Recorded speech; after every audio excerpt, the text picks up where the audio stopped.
Frankenstein, Chapter 24. My present situation was one in which all voluntary thought was swallowed up and lost. I was hurried away by fury. Revenge alone endowed me with strength and composure. It molded my feelings and allowed me to be calculating and calm at periods when otherwise delirium or death would have been my portion. My first resolution was to quit Geneva forever, my country, which, when I was happy and beloved, was dear to me, now in my adversity became hateful. I provided myself with a sum of money, together with a few jewels which belonged to my mother, and departed. And now my wanderings began, which are to cease but with life. I have traversed a vast portion of the earth, and have endured all hardships which travelers in deserts and barbarous countries are wont to meet. How I have lived I hardly know. Many times I have stretched my failing limbs upon the sandy plain and prayed for death, but revenge kept me alive. I dared not die and leave my adversary in being. When I quitted Geneva, my first labor was to gain some clue by which I might trace the steps of my fiendish enemy. But my plan was unsettled, and I wandered many hours round the confines of the town, uncertain what path I should pursue. As night approached, I found myself at the entrance of the cemetery where William, Elizabeth, and my father reposed. I entered it, and approached the tomb which marked their graves. Everything was silent except the leaves of the trees, which were gently agitated by the wind. The night was nearly dark, and the scene would have been solemn and affecting even to an uninterested observer. The spirits of the departed seemed to flit around and to cast a shadow, which was felt but not seen, around the head of the mourner. The deep grief which this scene had first excited quickly gave way to rage and despair. They were dead, and I lived. Their murderer also lived, and to destroy him I must drag out my weary existence. I knelt on the grass and kissed the earth, and with quivering lips exclaimed, "By the sacred earth on which I kneel, by the shades that wander near me, by the deep and eternal grief that I feel, I swear, and by thee, O night, and the spirits that preside over thee, to pursue the demon who caused this misery, until he or I shall perish in mortal conflict. For this purpose I will preserve my life, to execute this dear revenge, while I again behold the sun, and tread the green herbage of earth, which otherwise should vanish from my eyes forever. And I call on you, spirits of the dead, and on you, wandering ministers of vengeance, to aid and conduct me in my work. Let the cursed and hellish monster drink deep of agony. Let him feel the despair that now torments me." I had begun my adjuration with solemnity and an awe which almost assured me that the shades of my murdered friends heard and approved my devotion. But the furies possessed me as I concluded, and rage choked my utterance. I was answered through the stillness of night by a loud and fiendish laugh.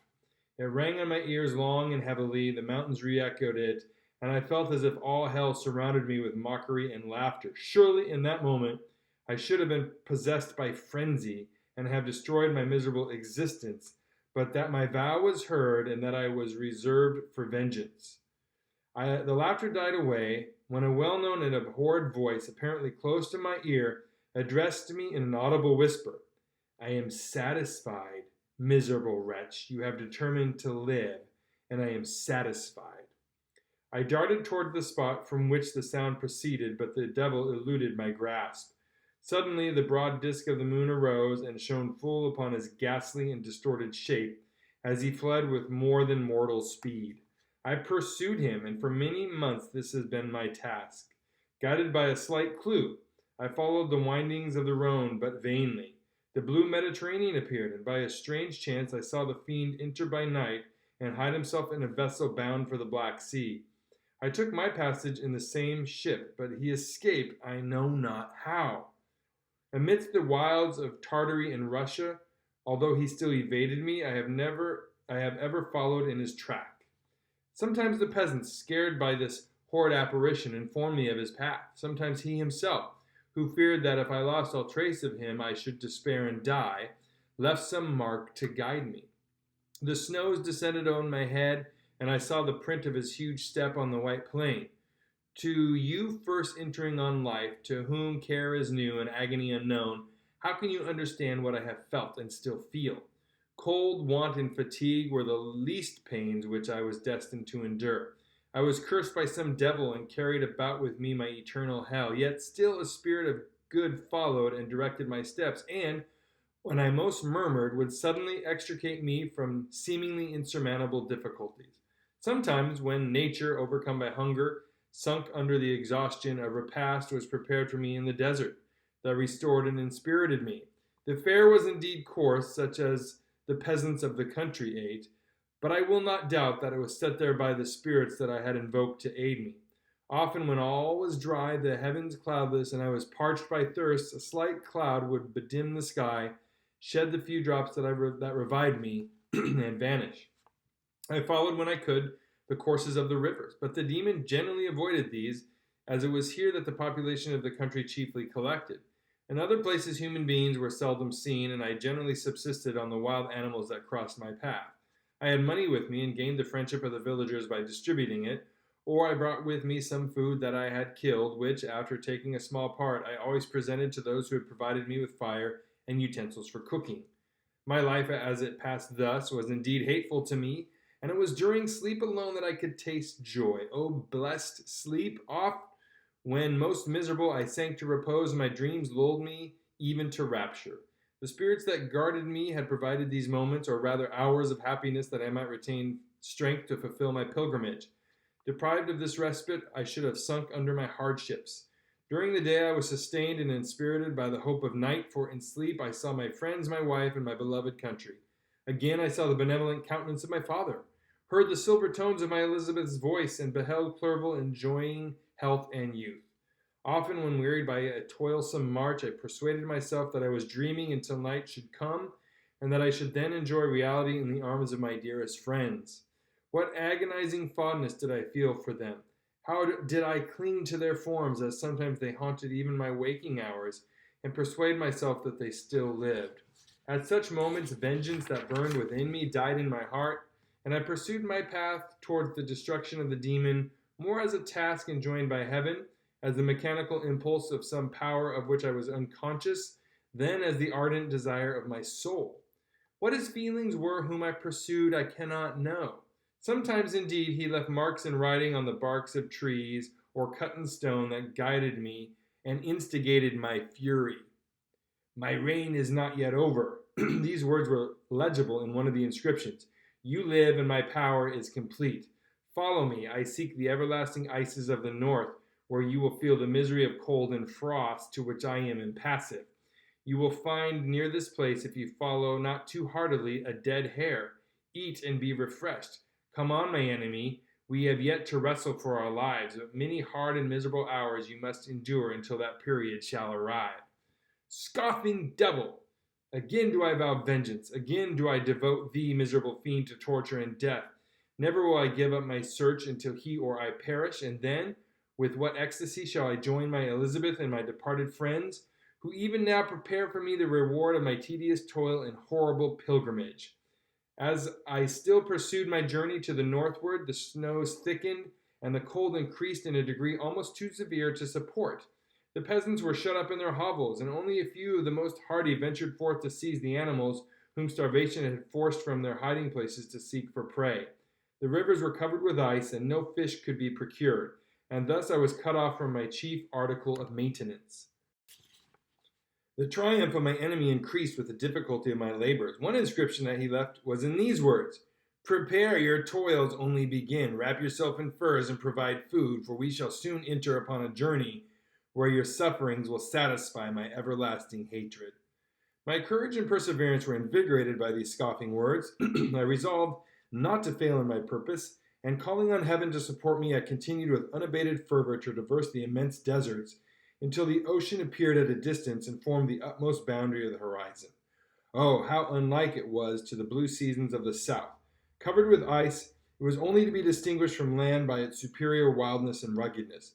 The Greeks wept for joy when they beheld the Mediterranean from the hills of Asia, and hailed with rapture the boundary of their toils. I did not weep, but I knelt down, and with a full heart thanked my guiding spirit for conducting me in safety to the place where I hoped, notwithstanding my adversary's jibe, to meet and grapple with him. Some weeks before this period, I had procured a sledge and dogs, and had thus traversed the snows with inconceivable speed. I know not whether the fiend possessed the same advantages, but I found that, as before I had daily lost ground in pursuit, I now gained on him, so much so that when I first saw the ocean he was but 1 day's journey in advance, and I hoped to intercept him before he should reach the beach. With new courage, therefore, I pressed on, and in 2 days arrived at a wretched hamlet on the seashore. I inquired of the inhabitants concerning the fiend, and gained accurate information.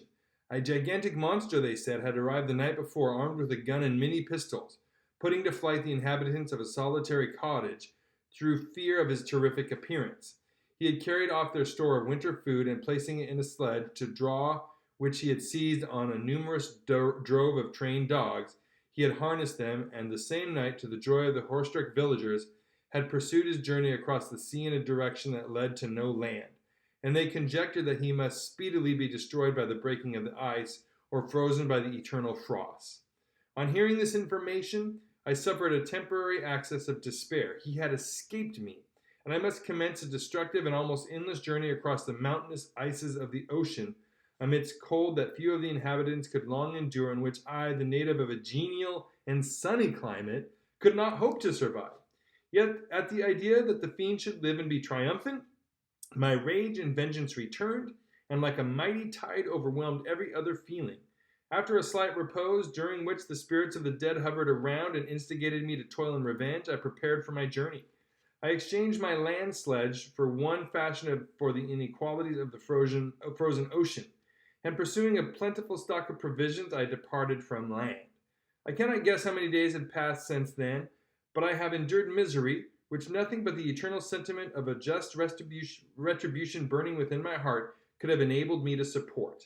Immense and rugged mountains of ice often barred up my passage, and often heard the thunder of the ground sea, which threatened my destruction. But again the frost came and made the paths of the sea secure. But the quantity of provision which I had consumed, I should guess that I had passed 3 weeks in this journey. But the continual protraction of hope, returning back upon the heart, often wrung bitter drops of despondency and grief from my eyes. Despair had indeed almost secured her prey, and I should soon have sunk beneath this misery.